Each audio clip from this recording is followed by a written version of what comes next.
Ça c'est pas jusqu'au visionnage.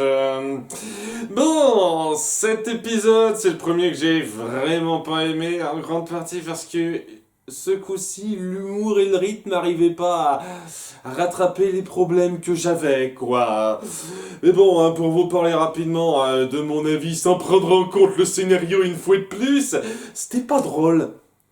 Voilà, il y avait quelques petits moments où les réactions de Star Butterfly étaient cool, mais globalement c'était pas particulièrement drôle et c'était ce qui représentait le plus mal l'humour de cette série en fait. Enfin, ça reprenait les pires points de l'humour qu'il y avait dans les deux premiers épisodes pour moi.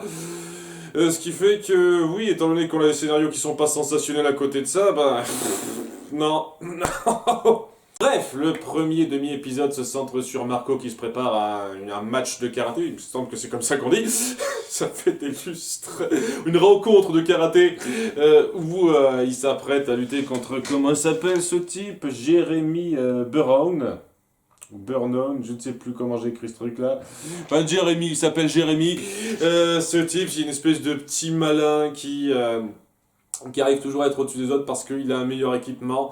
Alors que bon, le karaté, qu'il n'y a pas besoin d'équipement particulier, c'est de savoir bien se battre, mais on verra plus tard un détail par rapport à ça, mais c'est juste, quoi, c'est un gamin de 8-9 ans, il fout la honte à tout le monde parce qu'il a un meilleur équipement ou un meilleur entraînement, parce que c'est un gosse de riche.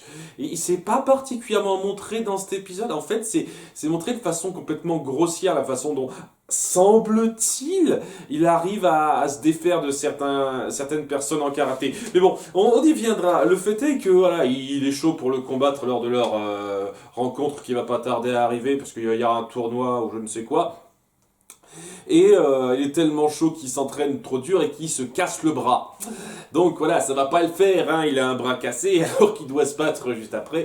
Et il se demande, étant donné que Star a des pouvoirs magiques, si elle voudrait pas lui réparer le bras, lui soigner le bras avec ça. Et Star lui dit, ouais, c'est pas trop son domaine d'expertise. Hein. Mon truc, c'est plutôt de faire péter les trucs et de foutre le bordel, mais pour réparer les choses, c'est pas trop mon domaine d'expertise, vous voyez. Soigner des gens, mais qu'est-ce que c'est que ça? Parce que oui, c'est juste un truc, j'en ai pas parlé en détail, mais sa baguette magique peut techniquement apparemment tout faire, hein. Genre, je veux que tu fasses ci, ça fait ci, et tu veux que tu fasses ça fait ça. C'est le ressort scénaristique facile pour scénaristes feignants, ça. Ça peut faire tel ou tel truc dès lors que ça nous arrange, hein. Vraiment, c'est super pratique de partir sur une bosse comme ça, faut dire, hein. Hein, du ta gueule, c'est magique, bien comme il faut. Donc, elle sait pas trop faire ça, et pour essayer de trouver ce sort, il faut qu'elle consulte un petit peu le guide de comment ça fonctionne, parce que voilà, il y a tout un bouquin autour du fonctionnement de la baguette, et elle trouve assez rapidement un sort qui, semble-t-il, réparerait les os, hein, puisque on montre bien, il y a un os brisé, paf, après un os qui est remis sur place, donc ça a l'air d'être ça, et on verra que c'est pas ça. Donc pourquoi ils ont illustré ça comme ça avec un os brisé et un os pas brisé juste à côté, je ne sais pas. Hein, je ne sais pas, hein, parce que s'il y a besoin d'induire notre héroïne en erreur pour ramener le scénario. Et une fois de plus, et ce qu'elle fait donc, un sort qui ne fait pas que réparer son bras, ça transforme son bras en grosse tentacule bien dégueulasse et bien baveuse. Enfin, au début... au bout d'un moment, elle sera pas particulièrement baveuse, etc. J'imagine que ça coûtait trop en animation. Et ouais, il sera un petit peu pas joisse de ça, hein, ça l'embêtera un petit peu, cette espèce de tentacule qui n'en fait qu'à sa tête, qui fout un peu le bordel autour de lui. Hein, il y aura un moment qui est pas mauvais, plutôt drôle, dans sa réaction un peu blasée, ouais, Star Butterfly a encore foutu la merde, et tout de suite elle peut pas réparer ça, parce que voilà, c'est un nouveau sort qu'elle vient d'acquérir, elle savait pas exactement comment ça marchait, là au moins c'est un petit peu compréhensible, hein, que ça marche pas, qu'elle puisse pas réparer ça tout de suite, et il y a un autre truc qui me plaît par rapport à ça, c'est le fait que ce coup-ci, elle essaye d'y aller complètement et un peu mollo dans sa façon de réparer cette erreur-là. C'est-à-dire qu'au début, elle se dit je vais feuilleter à fond le bouquin pour trouver le sort qui permettra de réparer ça. Et avant de lancer ce sort sur Marco, elle se dit tiens, enfin après que Marco lui a un petit peu conseillé de faire ça, je vais faire des essais d'abord, parce qu'on sait jamais ce qui peut arriver quoi. Donc elle fait un peu attention, ça montre un début d'évolution du personnage qui j'espère sera repris et c'est pas juste un petit truc comme ça d'un épisode et après ça va être la même princesse hyperactive qui fera gaffe à rien du tout par la suite. J'espère que c'est histoire de montrer qu'elle fait un petit peu gaffe à ses pouvoirs en apprenant au contact de Marco. C'est tout ce que j'espère. Donc voilà, ça c'était la partie la plus intéressante de tout l'épisode. Après ça va pas être aussi bien que ça, puisque on va avoir ce tentacule qui s'avérera beaucoup plus utile qu'il le pensait Marco, puisque déjà à la cafétéria ça lui permet de se débarrasser d'une espèce de gros bras qui s'en prend à un type, et grâce à ça, ça le fait bien voir par tout le monde, notamment les filles. Il y a Jackie et deux autres filles qui disent oh, ce bras tentaculaire est super joli, hein, j'ai envie de sortir avec. Il y a une fille qui dit ça, ah j'aimerais bien sortir avec, hein. Est-ce que je vais tomber dans un hentai tout de suite?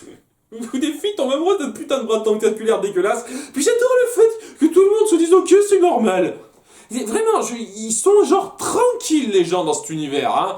Chaque fois qu'il arrive un truc, je veux dire, il y a que dans l'épisode précédent, lorsqu'il y avait tout un tas de bordel qui leur tombait sur la gueule là, dans le match de football américain, qui se sont dit ah tiens c'est peut-être le moment de paniquer un peu, mais en dehors de ça, ça tombe sur leur gueule, ils se disent ok hein. Bras tentaculaire, pourquoi pas?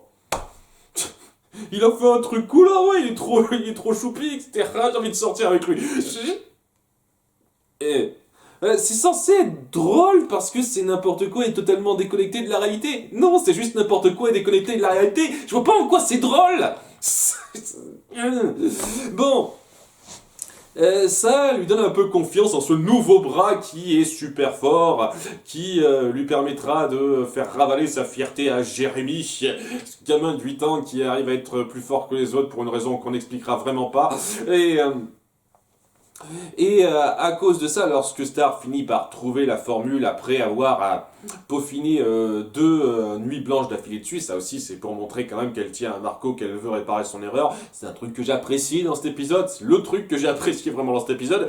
Il y a Marco qui dit non, je veux garder ce bras-là pour mon match de demain, mon combat de karaté. Et on voit que ça lui monte un petit peu à la tête, qu'il a une mauvaise influence sur lui parce qu'il se comporte de façon un peu méchante envers Star Butterfly. Et on voit en fin de compte que ce bras, en fait, c'est une entité propre, vivante, une espèce de monstre qui parle. Et Marco se dit, ok, ça me décroche pas plus que ça. Il a encore une certaine conscience, hein, c'est pas comme s'il était manipulé mentalement. Je dis, ok. Il y a le mec qui dit ouais, nous allons nous débarrasser de Jérémy et après nous dominerons le monde. Je veux dire, nous allons gagner le tournoi. Et Marco se dit ah ok cool, je pose pas de questions. Nouveau pour le gag, hein, mais ça aide pas du tout pour appuyer un tant soit peu l'intelligence de nos personnages. Hein.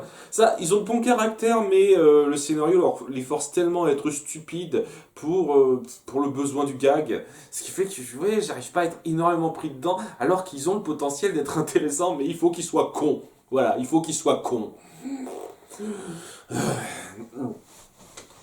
Donc le jour du match arrive, Star est totalement épuisé d'avoir bossé de nuit blanche sur son sort et se sent un petit peu blousé de ne pas avoir été remercié pour les efforts qu'elle a fait, sachant que bon c'est techniquement un petit peu de sa faute que cette merde est là, mais bon on va pas se pencher particulièrement là-dessus, hein. Elle fait des tonnes de conneries, c'était une de plus, hein. Et Marco donc se retrouve face à Jérémy pour le combat, à nouveau un gamin de 8-9 ans, alors que lui en a 14. C'est normal de concourir dans la même catégorie avec cette différence d'âge là, enfin surtout à ces âges là, je sais pas, ça fait un peu bizarre pour moi. Hein. Mais bon, le mec qui est ceinture noire alors qu'il est ceinture verte, Marco, sur quoi il est ceinture verte, il arrive quand même à lutter contre des putains de monstres géants. Voilà, si un ceinture verte de karaté peut faire ça, un ceinture noire, ça doit être extraordinaire, hein. Mais bon, quoi, il y a son bras, donc tentacule qui lui démonte la gueule, mais bien à Jérémy, et le mec qui arbitre ça, je sais pas comment on appelle ça. Putain, je suis vraiment pas spécialiste, hein, je suis une quiche à ce niveau-là, mais le karatéka qui arbitre ça, lui dit, je vois aucun problème. Genre, t'as utilisé ton bras, tu l'as enroulé, tu l'as cogné contre le mur et tu l'as mis à terre. Point pour Marco. C'est pas du tout de la triche, hein, c'est pas comme si le karaté c'était un sport noble où faut pas faire du mal aux autres gratuitement. Non, non, non, hein, y a pas de problème. Et il le fait une deuxième fois, et tu as un point pour Marco. Hein. Je sais pas, hein, même moi qui suis pas spécialiste en karaté, je suis quasiment certain que c'est censé être un art noble du combat le karaté. Hein. C'est pas juste une excuse pour péter la gueule de n'importe qui, techniquement. Mais bon, pas grave, pas grave. C'est là que le bras finit enfin par faire savoir ses intentions en voulant bouffer et carrément Jérémy, et Marcos dit ouais, ça va peut-être un petit peu trop loin, en fait t'es méchant. Je viens de me rendre compte, t'es méchant. Quand on a pété la gueule de Jérémy en faisant un truc qui aurait clairement dû l'envoyer à l'hôpital et pas juste lui le couvrir de bleu, hein, parce que c'est du gag, c'est du cartoon, tout ça, ça m'a pas dérangé. Par contre, quand tu veux le bouffer, ça va trop loin. Hein. T'es méchant, je veux pas, je veux pas. Hein. Et donc c'est le combat où Star doit être réveillée parce que Don elle a subi 2 nuits blanches et elle dort à cause de ça, et il faut la réveiller en lui balançant de l'eau sur la tête parce que lui gueuler dessus ça suffit pas. C'est un petit détail à la con avec les 2 potes de Marco qui font ça histoire de dire. Et enfin bon, elle finit par se réveiller, elle lui balance le sort de soin pour remettre son bras comme avant. Ça il l'évite un petit moment, le bras à tentacule, mais au bout d'un moment il se finit par se faire attraper par tous les bras qu'elle a créés. Parce que oui, il y a une logique aussi par rapport à ce bras que je comprends pas très bien, enfin à ce sort que je comprends pas très bien, c'est que c'est censé réparer les bras, hein, enfin remettre les bras à la normale, comme on le voit plus tard, mais quand c'est balancé sur autre chose, ça crée des bras, ça transforme les objets en bras, ou ça crée des bras à partir de rien. Genre, elle touche une haltère, ça transforme cette haltère en bras, elle touche un tapis, ça crée des bras sur le tapis, quoi, qui poussent du tapis.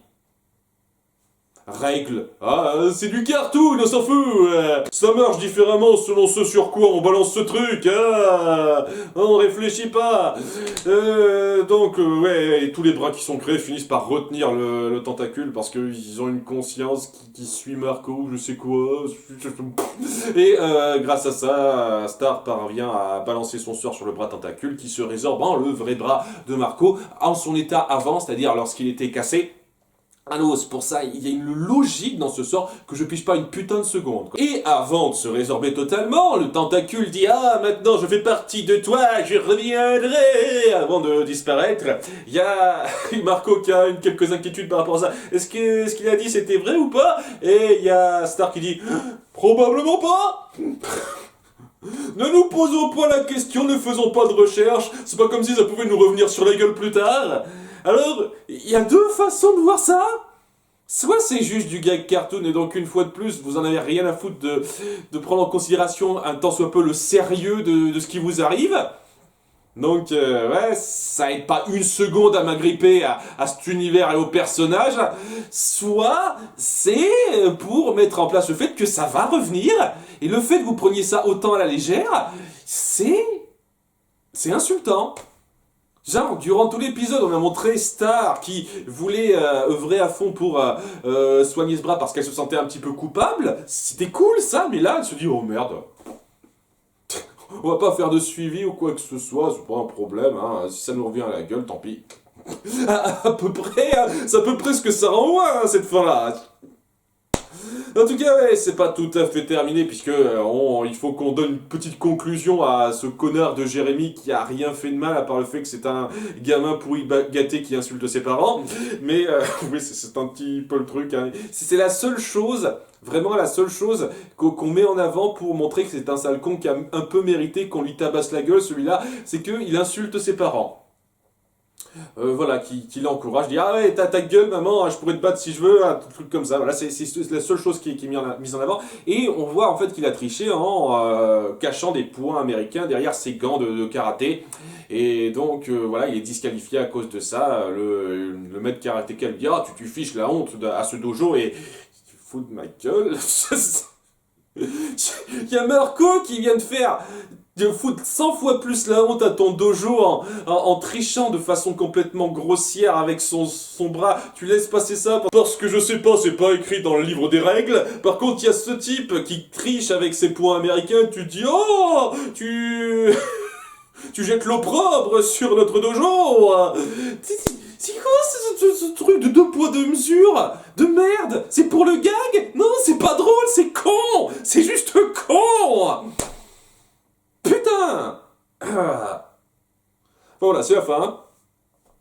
Et je sais pas, à part le passage où Star Butterfly essaye de se racheter de son erreur, y a honnêtement rien qui m'a plu là-dedans. Et le second morceau est pas énormément mieux, je trouve.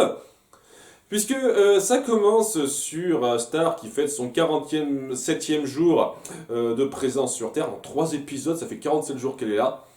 Si ça dure 13 épisodes, ça veut dire qu'elle va rester toute une année apparemment, hein, vu comme c'est parti. Enfin bon, hein, c'est pas comme dans Gravity Falls où c'est censé se dérouler sur un été et pourtant on met en avant des périodes de temps qui donnent l'impression que ça s'est passé en l'espace de 6-7 mois, tout ça. Mais bon, c'est son 47e jour et on apprend apparemment maintenant que chaque fois qu'elle se lève, on fait une fête pour célébrer ça. Ah, bien, bravo pour ton 47e jour dans notre famille.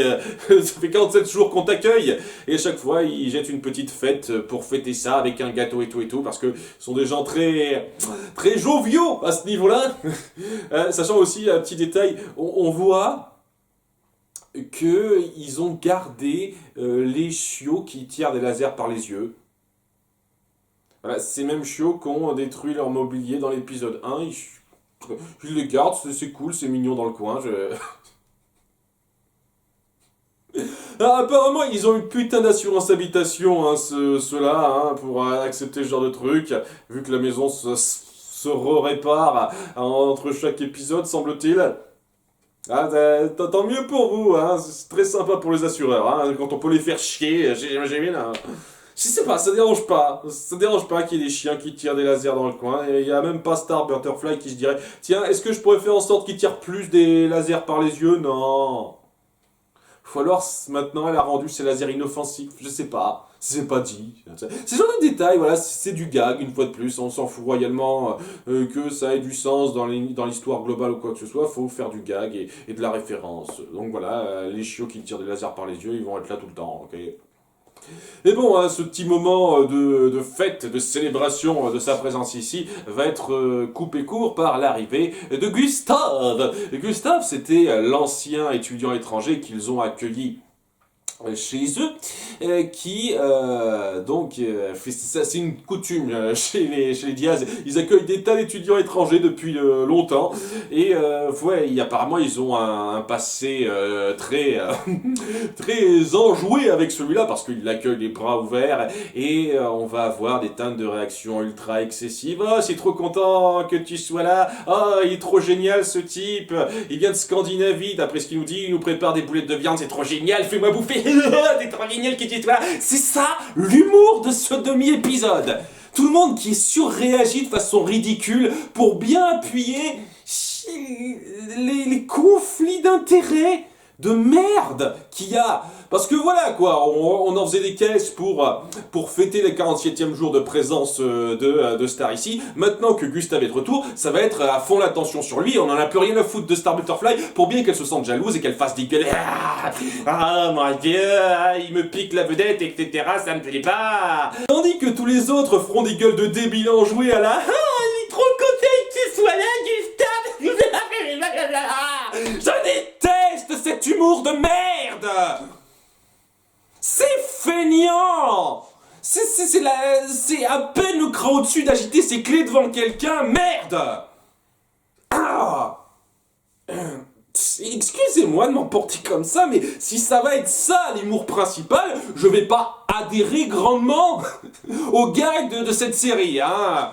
Vraiment, mais voilà, il n'y a aucun moment particulièrement drôle là-dedans. C'est toujours des surréactions. Le tempérament de nos personnages est complètement modelé juste pour appuyer ces exagérations. Donc, ce qui fait que même là, je les reconnais moyennement, mes personnages que j'appréciais dans les 2 premiers épisodes. Non, je suis pas pris là-dedans. Enfin bon, voilà, il dit qu'il vient de Scandinavie, Gustave, il a un accent de l'Est apparemment, hein, qui se force un petit peu, et au bout du compte, elle finira par être jalouse de lui en se disant ah, il tire l'attention sur lui, mais elle finira par avoir des doutes sur ce qu'il est vraiment quand il a un bouquin, la langue scandinave pour les nuls, un truc comme ça dans son sac, et lorsqu'elle le verra faire des tonnes de trucs un petit peu louches dans son coin, donc passer un coup de fil incognito et certains trucs notamment mesurés les parents de Marco, genre ils mesurent leur taille de buste, etc. Dans leur sommeil. Et ouais, je mets ça en détail, important quand même, j'appuie ça un petit peu pour la suite. Et donc elle finira par avoir des doutes sur lui en étant en mode évidemment total timbré, parce qu'il faut bien exagérer à fond le trait pour le gag. Et au bout d'un moment, elle finira par se faire une assez fausse idée de ce qu'il veut faire, puisque son truc, c'est à fond les boules de viande, hein, c'est son truc, il adore faire des boules de viande. Et elle finira par se dire, après ce qu'il a fait, les trucs un peu bizarres qu'il a fait, que en fait, il veut les inviter quelque part, à un endroit, pour les tuer, en faire de la viande humaine. Carrément, elle se dit ça. Bien entendu, elle a un petit peu peur pour la famille Diaz parce qu'elle veut pas les perdre non plus. Et donc, elle se rue là-bas avant eux pour s'attaquer à Gustave et l'empêcher de nuire. Et on apprend donc, en fin de compte, que c'est pas pour ça qu'il avait fait ces trucs-là. Ah, c'est incroyable, hein. Ah, elle a clairement vu les choses trop grand. Et une fois de plus... Mais on apprend aussi que s'il ment quand même sur son identité, hein, il vient pas de Scandinavie, en fait il vient d'un espèce de coin paumé des États-Unis, j'ai l'impression, je sais pas si ça dit clairement ce truc-là, mais c'est un coin où tout le monde est malheureux, tout le monde fait la gueule, quoi. Je sais pas si c'est la ville des emojis, mais j'en sais rien, ils sont tous comme ça. On fait tous la gueule, c'est l'ambiance de la ville, quoi. C'est chiant là, on peut rien faire qui nous plaît parce que c'est la politique de la ville, je sais pas trop. Voilà, et donc je vis dans un endroit super chiant et sans intérêt, je veux pas donner cette impression là, c'est pour ça que j'ai menti, et c'est tout. Et on apprendra en fait que c'est la seule chose qui cache. Ce qui veut dire que honnêtement, c'est pas un si grand secret que ça. Je pense que l'une des raisons principales pour laquelle la famille Diaz l'aime bien, c'est parce que c'est quelqu'un avec qui ils aiment traîner, parce qu'il leur prépare à bouffer, et que c'est bon, un truc comme ça, vous voyez. Hein, mais on mettra pas la famille Diaz face à ça. Au bout du compte, puisque ouais, Star mentira pour lui éviter cette honte d'être reconnu comme quelqu'un qui n'est pas scandinave. Oh, c'est incroyable. Et en échange, elle voudra qu'il se barre. En prétextant une excuse, c'est pas dit. Hein. De toute façon, c'est un rythme très rapide qui n'aide pas la narration particulièrement. Où donc il se barre en disant ouais, je veux pas rester plus longtemps. Et donc elle est trop contente. Maintenant, elle peut avoir l'attention sur elle, Star. Tandis que la famille Diaz a complètement oublié ce type et fête le 51e jour où elle est sous leur tutelle. Parce que voilà, ils ont un déficit de l'attention, ils peuvent s'intéresser qu'à une personne à la fois. Et ils pouvaient pas faire une fête pour les deux en même temps, non, c'est toujours sur une personne à la fois, pour bien appuyer la jalousie de la chose. C'était à nouveau, hein, ça aide énormément à s'attacher au personnage, ce genre de délire complètement débile. Hein. En tout cas, voilà, il reste un petit point à préciser par rapport à ça, parce que j'ai le sentiment que ce personnage Gustave qui s'appelle Charlie Booth, en vrai, hein, c'est pas son vrai nom Gustave, voilà, parce que oui, Gustave c'est particulièrement scandinave, pas Charlie. Bon, voilà, Charlie Booth en fait, on le verra à la toute fin, quoi. Il y aura un petit bonus de fin où il ira voir une autre famille en se faisant passer pour un Français, hein, avec l'accent français et tout. Je vous ai amené des baguettes. Et histoire de dire qu'il continue ces petites entourloupes pour bien sûr voir d'autres familles. Et il fait un regard un petit peu inquiétant à la fin, histoire de dire que ouais, ça se trouve, il cache plus de choses que ça. Et c'est tout ce que j'espère parce qu'il y a un truc qui est pas expliqué. Lorsqu'il est confronté à Star Butterfly par rapport au truc un peu louche qu'il a fait, il dit en fin de compte que ouais, lorsque je me suis caché pour appeler, c'était pour appeler quelqu'un pour pour commander mes boules de viande parce que je peux pas faire ça à la lumière du jour devant tout le monde. des tonnes de délires comme ça stupides, quoi. Et à la fin, Star lui demande, mais pourquoi t'as pris les mesures des parents de Marco? Et là, il dit, et c'est coupé court lorsque la famille Diaz arrive, et il donnera pas de réponse à ça. Alors, tout ce que j'espère, c'est que ce personnage réapparaîtra dans un scénario plus intéressant que ça, et avec moins de gags débiles, pour justifier un petit peu ça et dire que c'était pas juste un gag à la con, quoi. Il fait un truc, on donne pas d'explication, merci, au revoir. J'ai toujours trouvé ça feignant. Hein, c'est dans les Simpsons, je pense que la première fois que j'ai vu ça, c'est dans les Simpsons, où il y a toute une machination qui se met en place, et on se pose des tonnes de questions, mais comment vous avez pu mettre ça en scène avec tous ces gens, les mettre dans le parfum, et à la fin dire, ah tu vois, il y a une explication très simple à ça, et puis pouf on passe à autre chose et on laisse tomber le truc parce que, on n'a pas réfléchi à ça, spectateur. J'espère que c'est pas ça et que vous allez donner une explication à pourquoi il a pris la mesure des parents de Marco dans leur sommeil, parce que c'est quand même super louche ça, et ce détail qui serait cool à voir. Avec le regard un peu louche qu'il a donné à la toute fin de l'épisode, ça donne l'impression qu'il va revenir ce personnage, et qu'à ce moment-là on étendra un petit peu, on ira plus loin là-dessus, peut-être que son histoire est un petit peu plus complexe que ce qu'il a raconté dans cet épisode, c'est tout ce que j'espère. Donc je garde un peu mon jugement concernant cette partie-là. Sinon globalement, non, c'était pas génial. Je dirais pas que c'est affreux, une fois de plus, le rythme global de l'animation, ça passe, et il y a 2-3 petits moments qui me plaisent, notamment autour de Star Butterfly dans le premier segment dont j'ai parlé, mais globalement, c'était le pire niveau de l'humour de cette série jusqu'à présent, je trouve. Forcé à un niveau insultant. Et ouais, ça racontait pas grand chose d'intéressant. En tout cas, rien qui soit mis en scène de façon à être vraiment prenant et avoir un impact significatif et satisfaisant. Ce qui fait qu'au bout du compte, je me suis senti plus insulté par l'humour et les grossièretés de mise en scène que vous aviez qu'autre chose. Donc ouais, j'ai pas aimé cet épisode. Pas le plus affreux que j'ai vu, mais pas aimé. En tout cas, c'est terminé avec cette redécouverte des 3 premiers épisodes. Comme je l'ai dit, je les avais déjà vus avant. Et les revoir une seconde fois n'a pas changé grand-chose. De toute façon, c'est pas comme s'il y avait beaucoup de profondeur à analyser dans ces épisodes, je trouve. Mais à partir de maintenant, dès l'épisode suivant, on va retomber dans la découverte pure et dure. Je ne sais absolument pas ce qui se passe à partir de là. Et j'ose espérer que ça va s'améliorer un petit peu. On verra bien. En tout cas, à bientôt pour l'épisode 4. Bye!